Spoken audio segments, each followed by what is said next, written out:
ನಮಸ್ಕಾರ ಎಲ್ರಿಗೂ. ಸಾಮಾನ್ಯವಾಗಿ ನಮ್ಮ ಜೀವನದಲ್ಲಿ ಕೆಲವೊಂದು ಪದಗಳನ್ನ ನಾವು ಬಳಸ್ತಾ ಇರ್ತೀವಿ.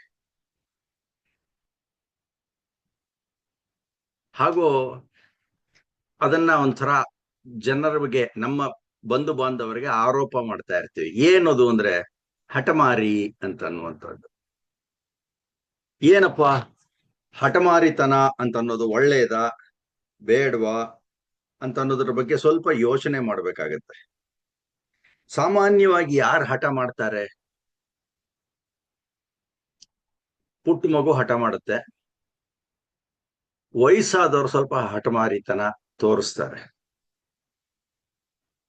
ಅದಕ್ಕೆ ಈ ಒಂದು ವಿಷಯವನ್ನ ಕುರಿತು ಒಂದಷ್ಟು ಮಾತಾಡಿದ್ರೆ ಹೇಗಿರುತ್ತೆ, ನಮ್ಮ ಜೀವನಕ್ಕೆ ಹೊಂದಿಕೆ ಆಗತ್ತೆಯೇ ಅಂತ ಹೇಳಿ ಅಂತ ಅನ್ಸುತ್ತೆ.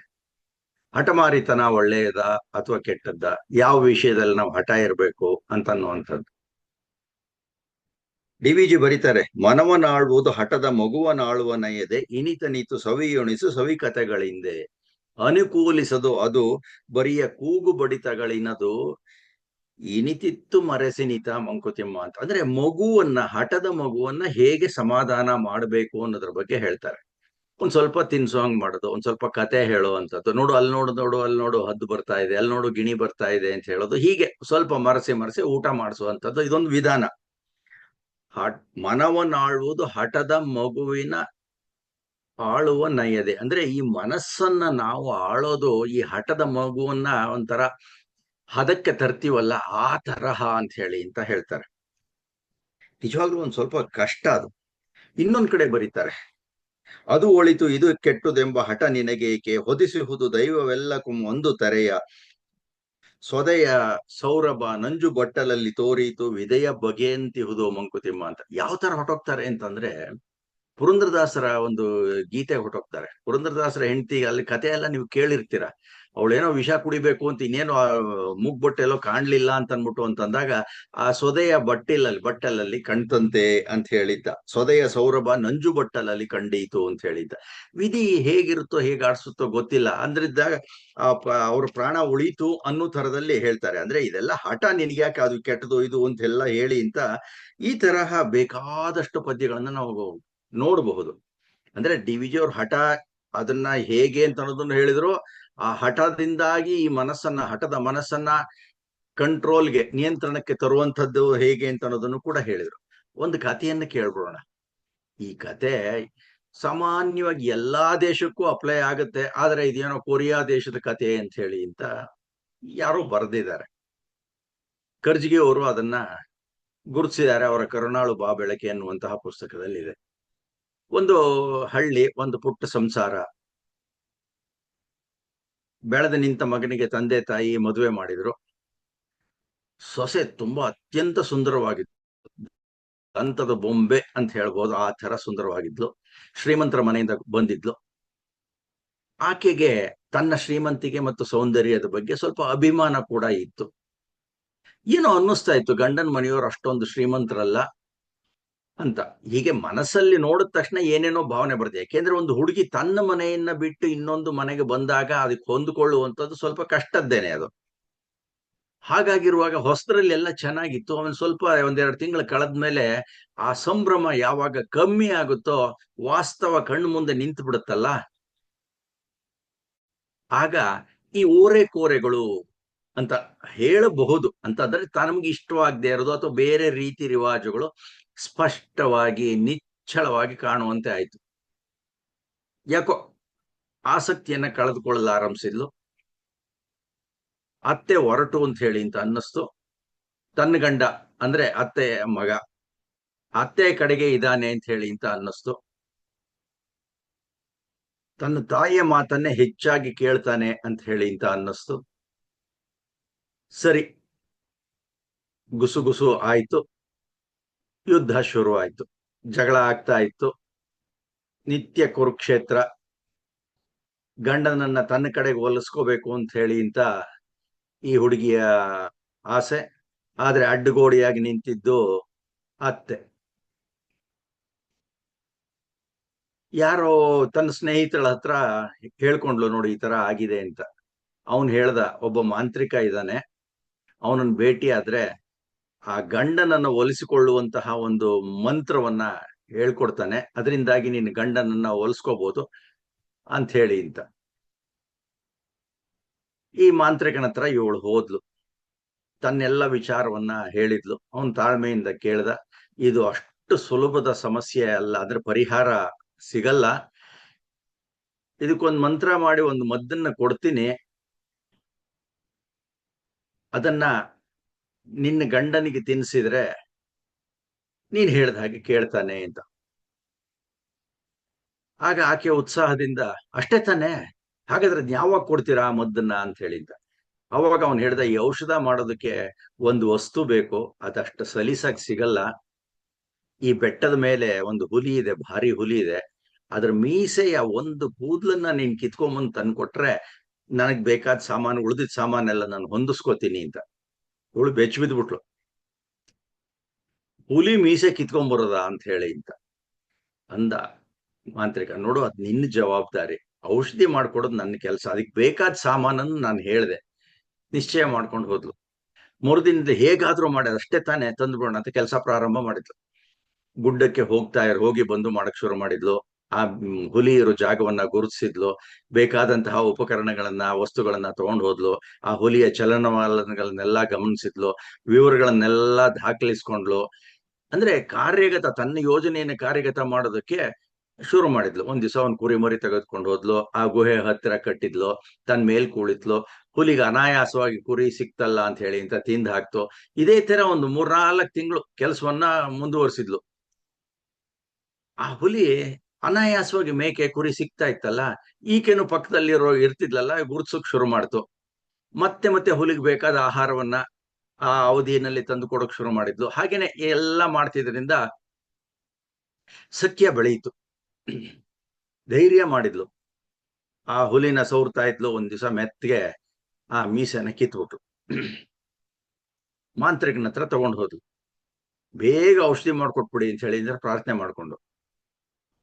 ಅವನ್ ಏನ್ ಮಾಡ್ದ, ಆ ಹುಲಿ ಮೀಸೆನ ತಗೊಂಡ, ಅವನೊಂದು ಅಗ್ಗಿಷ್ಟಿಕೆ ಇಟ್ಕೊಂಡಿದ್ದ, ಅದ್ರಲ್ಲಿ ಹಾಕ್ಬಿಟ್ಟ. ಅವನು ಸುಟ್ಟು ಉರಿದು ಹೋಯ್ತದು. ಇವಳು ಕೂಗ್ಕೊಂಡ್ಲು, ಏನ್ ಮಾಡ್ಬಿಟ್ರಿ ನೀವು, ಎಷ್ಟು ವರ್ಷ, ಹೆಚ್ಚು ಕಡಿಮೆ 1-2 ವರ್ಷ ನಾನು ಕಷ್ಟಪಟ್ಟಿದ್ದೀನಿ, ಅದನ್ನ ತಗೊಂಡ್ಬಂದು ಬೆಂಕಿಗೆ ಹಾಕ್ಬಿಡದ ಅಂತ ಹೇಳಿ ಅಂತ. ಆಗ ಮಾಂತ್ರಿಕ ನಕ್ಬಿಟ್ಟು ಹೇಳ್ದ, ಅಯ್ಯೋ ಹುಚ್ಚಮ್ಮ, ನೀನು ಹುಲಿಯನ್ನ ಒಲಿಸ್ಕೊಳ್ಳೋದ್ರಲ್ಲಿ ನೀನು ತೋರಿಸಿದ್ದ ಶ್ರದ್ಧೆ, ಪ್ರೀತಿ, ಉತ್ಸಾಹ, ಈ ಹಠದ ಸ್ವಭಾವ ಎಲ್ಲ ಇತ್ತಲ್ಲ, ಮಾಡ್ಲೇಬೇಕು ಅಂತ, ಅದರ ಅರ್ಧದಷ್ಟನ್ನಾದ್ರೂ ನಿನ್ ಗಂಡನ ಕಡೆಗೆ ಅಥವಾ ನಿನ್ನ ಅತ್ತೆ ಕಡೆಗೆ ತೋರಿಸಿದ್ರೆ ನಿನ್ಗೆ ಈ ತಾಪತ್ರಯನೇ ಬರ್ತಿರ್ಲಿಲ್ಲ ಅಂತ ಹೇಳಿ ಅಂತ. ನಾವು ಯಾರ್ಯಾರಿಗೋ ಪ್ರೀತಿ ತೋರಿಸ್ತೀವಿ, ಅವ್ರ ಒಲವನ್ನು ಸಂಪಾದಿಸ್ಕೊಳ್ಳೋದು ಹೆಣಗಾಡ್ತೀವಿ, ಏನೇನೋ ಆಗ್ತೀವಿ. ಆದ್ರೆ ಇದು ಸುಮ್ಮನೆ ಕತೆ ಅಷ್ಟೇನೆ. ಅಂದ್ರೆ ನಮ್ಮ ಪ್ರಯತ್ನ ಹೇಗಿರುತ್ತೆ ಯಾವುದೋ ಒಂದು ಉದ್ದೇಶವನ್ನ ಸಾಧಿಸೋದಕ್ಕೆ, ಆ ಪ್ರಯತ್ನವನ್ನ ಎಲ್ಲಿ, ಯಾವ ಸಮಯದಲ್ಲಿ, ಯಾವ ಕಡೆಗೆ ಹಾಕಿದ್ರೆ ಇನ್ನೂ ಹೆಚ್ಚಿನ ಫಲ ನೀಡುತ್ತೆ ಅಂತ ಹೇಳಿ ಅಂತ. ಈ ಕಥೆಯಲ್ಲಿ ಬರುವಂತಹ ಎಲ್ಲ ಹೆಜ್ಜೆಗಳನ್ನ ಒಂದು ಸಲ ಸುಮ್ಮನೆ ನೋಡಿದ್ರೆ ಅದಕ್ಕೆ ಒಂದಷ್ಟು ಕಗ್ಗಗಳನ್ನ ಪೋಣಿಸಿದ್ರೆ ಚೆನ್ನಾಗಿರುತ್ತೆ ಅಂತ ಹೇಳಿ ಅಂತ. ಹೊಸದ್ರಲ್ಲಿ ಎಲ್ಲ ಚೆನ್ನಾಗೇ ಇರುತ್ತೆ ಅಂತ ಹೇಳಿ ಅಂತ. ಆಮೇಲೆ ಓರೆ ಕೋರೆಗಳು ಕಾಣಕ್ ಶುರು ಆಯ್ತು. ಆಮೇಲೆ ಗಂಡ ಸಪ್ಪೆ ಅಂತ ಅನ್ನಿಸ್ತ. ಆಮೇಲಿಂದ ಅತ್ತೆನೂ ಕೂಡ ಒರಟಾಗಿ ಕಾಣಿಸ್ತಿತ್ತು. ಇವೆಲ್ಲ ಆ ಕಥೆನಲ್ಲಿ ಬರುವಂತಹ ಹೆಜ್ಜೆಗಳಷ್ಟೇನೆ. ಇದು ಹೇಗಿರುತ್ತೆ ಅಂದ್ರೆ, ಡಿ ವಿ ಜಿ ಅವರು ಹೇಳ್ತಾರೆ, ದೇವದಾನವರ ರಣರಂಗ ಮಾನವ ಹೃದಯ, ಭಾವರಾಗ ಹಠಂಗಳವರ ಸೇನೆಗಳು, ಭೂ ವಿಜಯಗಳ ಭ್ರಾಂತಿಯಲ್ಲಿ ಮರೆಯುವವರು ಜೀವಾಮೃತವನ್ನ ಇದನ್ನು ಮಂಕುತಿಮ್ಮ ಅಂತ ಎಷ್ಟು ಚೆನ್ನಾಗಿ ಹೇಳ್ತಾರೆ. ನರಿ ವಾನರ ನರ ಅಂತ ಅದಕ್ಕೊಂದು ಶೀರ್ಷಿಕೆಯನ್ನು ಕೊಟ್ಟಿದ್ದಾರೆ, ನರಿ ವಾನರ ನರ ಅಂತ. ಅಂದ್ರೆ ಈ ಬುದ್ಧಿಗಳೆಲ್ಲ, ನರಿ ವಾನರ ಬುದ್ಧಿಗಳೆಲ್ಲ ಆ ನರನಲ್ಲಿ ಇರುತ್ತವೆ ಅಂತ ಅನ್ನೋ ಹಾಗೆ. ದೇವದಾನವರ ರಣರಂಗ ಮಾನವ ಹೃದಯ, ಅದೇನೋ ಖುಷಿ. ಈಗಲೂ ಅಷ್ಟೇ, ಎಲ್ಲ ಟಿವಿ ಸೀರಿಯಲ್ ಅಲ್ಲಿ, ಸಿನಿಮಾದಲ್ಲಿ ನೋಡಿ, ಇವ್ರಿಗಾಗಲ್ಲ, ಅವ್ರಿಗಾಗಲ್ಲ, ಇವ್ರೇನೋ ಕತ್ತಿ ಮಸಿರ್ತಾರೆ, ಅವ್ರೇನೋ ಒಂದು ಉಪಾಯ ಹುಡುಕ್ತಾ ಇರ್ತಾರೆ, ಒಟ್ನಲ್ಲಿ ಹೀಗೆ ತೋರಿಸ್ತಾ ಇರ್ತಾರೆ. ಆದ್ರೆ ಯಾವುದನ್ನು ಮರಿತಾರೆ ಅನ್ನೋದಕ್ಕೆ, ಇದಕ್ಕೆಲ್ಲ ಏನ್ ಬೇಕು, ಭಾವ ರಾಗ ಹಠಂಗಳವರ ಸೇನೆಗಳು. ಈ ಭಾವ ರಾಗ ಹಠ ಇವೆಲ್ಲ ಅವರ ಸೈನ್ಯ, ಹೇಗೇಗೋ ಉಪಯೋಗಿಸ್ಕೋತಾರೆ ಅದನ್ನೆಲ್ಲ ಅಂತ. ಭೂ ವಿಭವ ಜಯಗಳ ಭ್ರಾಂತಿಯಲ್ಲಿ ಮರೆಯೋರು. ಇದನ್ನ ನಾನ್ ಗೆಲ್ತೀನಿ, ಅವಳು ಹಂಗ ಅನ್ಬಿಟ್ಲು, ನಾನ್ ಸರಿಯಾಗಿ ಬುದ್ಧಿ ಕಲಿಸ್ತೀನಿ, ತಕ್ಕ ಶಾಸ್ತಿ ಮಾಡ್ತೀನಿ, ಹೀಗೆ ಕತ್ತಿ ಮಸಿತಾ ಇರ್ತಾರೆ. ಏನು, ಜೀವಾಮೃತವನ್ನು ಮರೆಯುವರು ಅಂತ ಹೇಳ್ತಾರೆ. ಡಿ ವಿ ಜಿ ಹೇಗೆ ಹೇಳ್ತಾರೆ, ಪ್ರತಿಯೊಬ್ಬರಲ್ಲೂ ಆ ಪ್ರೀತಿ ವಿಶ್ವಾಸ ಇದ್ದೇ ಇರುತ್ತೆ. ನಮ್ಮವರನ್ನಾಗಿ ಮತ್ತ ಮಾಡ್ಕೊಂಡ್ಬಿಡ್ತು ಅಂತಂದ್ರೆ ಆ ಪ್ರೀತಿ ವಿಶ್ವಾಸ ಹೊಳೆಯಂತೆ ಹರಿಯತ್ತೆ ಅಂತ. ಹೊಳೆಯ ನೆರೆವಲು ಹೃದಯ ರಸ ಹರಿದೀತು ಅಂತ ಇನ್ನೊಂದ್ ಕಡೆ ಹೇಳ್ತಾರೆ. ಆದ್ರೆ ಡಿ ವಿ ಜಿ ಒಂಥರ ತುಂಬಾ ಚೆನ್ನಾಗಿ ಇದನ್ನೆಲ್ಲ ಒಂಥರ ವಿಶ್ಲೇಷಣೆ ಮಾಡಿ ಬರೀತಾರೆ. 299ನೇ ಪದ್ಯದಲ್ಲಿ ಬರೀತಾರೆ, ಬೆಪ್ಪನಾರ್ ಯಾರ್ ಬೆಪ್ಪ ಅಂತ.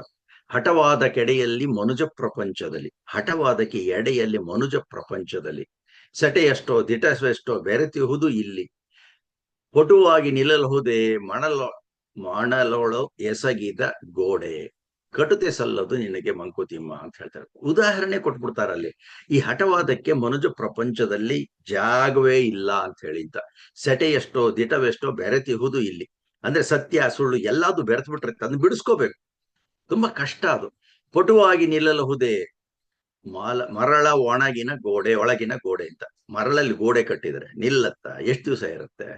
ಕೊಟುತೆ ಸಲ್ಲೋದು ನಿನ್ಗೆ ಅಂದ್ರೆ ಹಠವಾದದಿಂದ ಉಗ್ರವಾಗಿ ನಾನು ಆಗಿರ್ತೀನಿ ಅಂತ ಈ ಅಹಂಕಾರ ಇವುಗಳನ್ನೆಲ್ಲ ಬಿಟ್ಬಿಟ್ರೆ ಸುಲಭ ಆಗುತ್ತೆ ಅಂತ.